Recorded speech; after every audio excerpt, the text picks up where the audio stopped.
Hi folks, this is Don Meissner with the North Country Fishing Report. And I got to tell you, I've been looking forward to doing this report for you. It's about a way of fishing that we've really never talked that much about. And let me go back a little bit. A week ago, I got a call from a friend of mine, Steve LaRose, who has helped us do our big bass blowout. He's the weighman, and he also fizzes the fish to make sure that we can release them safely. And he said, how would you like to go fishing with me over in the stump field using frogs? And I'm thinking, okay, Steve, I don't know much about this, basically is what I was thinking. I didn't say it, but I said, that'll be great, Steve. He's done so much for me. So I met him over there early in the morning with his daughter, and in we went. We had to drive into where we could fish along the shore in the stump field. Now, a lot of you probably don't know where the stump field is, and a lot of you do. It's one of the most famous places in our area in the St. Lawrence River where all kinds of species come into this water. It's full of stumps and all kinds of cover for spawning. And anyway, the largemouth bass tend to stay.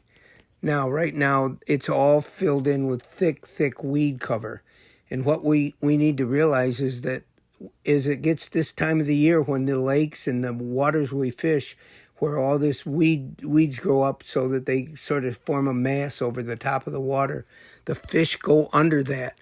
That's a safe place for them. It gives them cover. It gives them a new home, basically, for this time of the year. And the only way you can get to them is to be able to bring something over the top of these thick weeds.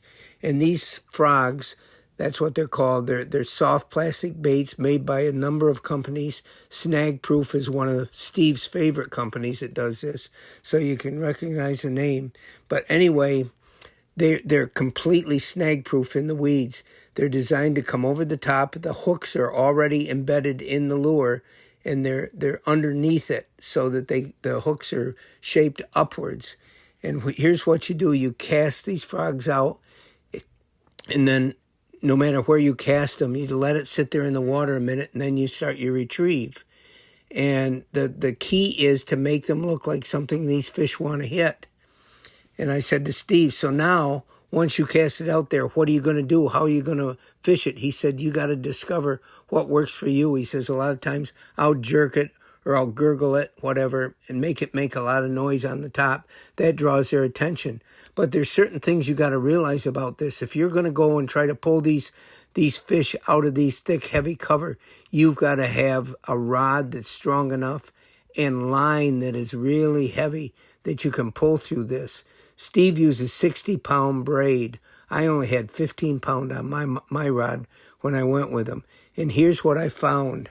Yes, there really are a lot of bass in there. And when we started, I wasn't sure how I was going to formulate a means of retrieve. And what started to work for me is I cast it out as far as I could. And these things cast a mile because they seem to be fairly heavy. Once it hit the water, I let it sit there. I didn't move it.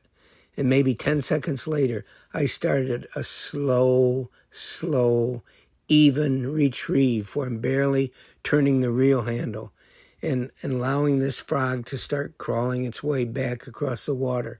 Just what I would consider might be natural for what would happen out there. Now, when I started more erratic retrieves, which is kind of my nature, the way I fish jigs and everything, is with jerks and trying to make them go in different directions. If I was to do that, I couldn't get a strike. But by doing this slow retrieve, after a while, you watch it coming. And then as you watch it, you can see the bass come up and inhale it. And that's the key.